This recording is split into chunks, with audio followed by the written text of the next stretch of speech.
Sa panahon ngayon, maraming Pinoy, lalo na ang mga senior citizen, ang nagigising sa maagang agahan. At kung noong nakaraan sa ating part 1 video ay tinukoy natin ang mga delikadong pagkain sa umagaan, ngayon dito sa part 2 ng ating kaalaman na Hinog series, pag-uusapan natin ang kabaligtaran at ito ang mga almusal na hindi lang mura kundi maganda rin sa pangangatawan sa ating mga senior. Kaya kung may lolo't lola ka, magulang o ikaw mismo ay isang senior, makinig ka ng mabuti dahil napaka-importante nito sa pag-iwas sa sakit, lalo na sa panahon natin ngayon. Ang mahal ng mga bilihin, kaya pangit magkasakit. Okay, heto na po.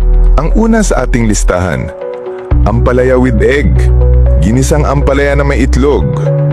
May mga iilang senior kasi ang iniiwasan ng ampalaya dahil sa pait.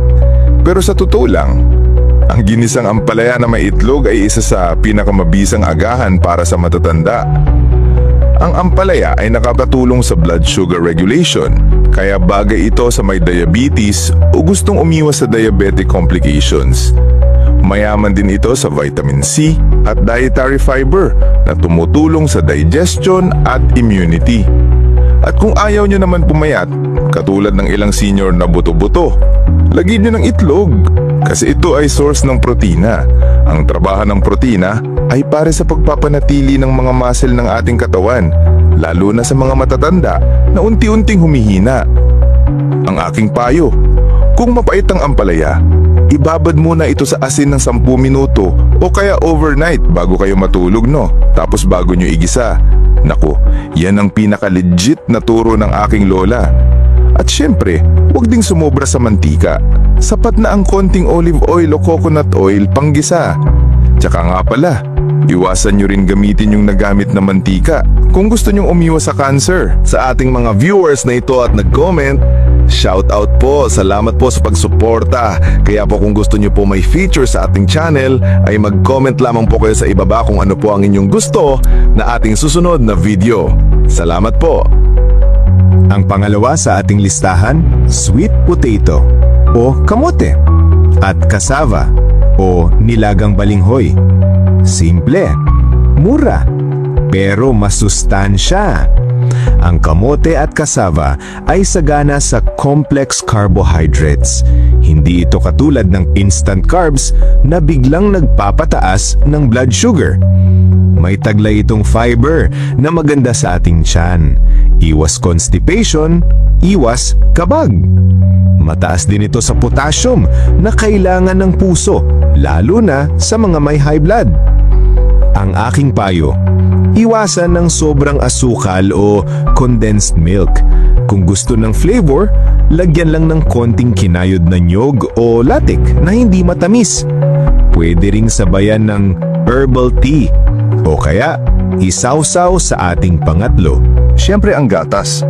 Ang alam ng ibang senior, ang gatas pang bata lang. Doon kayo nagkakamali. Mas kailangan nyo ito. Ang calcium at vitamin D mula sa gatas ay mahalaga. Narinig nyo ha? Mahalaga sa pagpapatibay ng buto nyo.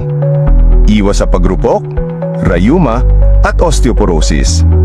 May tryptophan din ito. Natural na amino acid na nagpapakalma at tumutulong sa mood natin. Ang aking payo? Ipalit na ang gatas sa ape, lalo na kung acidic ka. Mainam ito kung may kasabay na saging o tinapay. Pa-like naman at mag-subscribe sa ating channel. Maraming salamat po.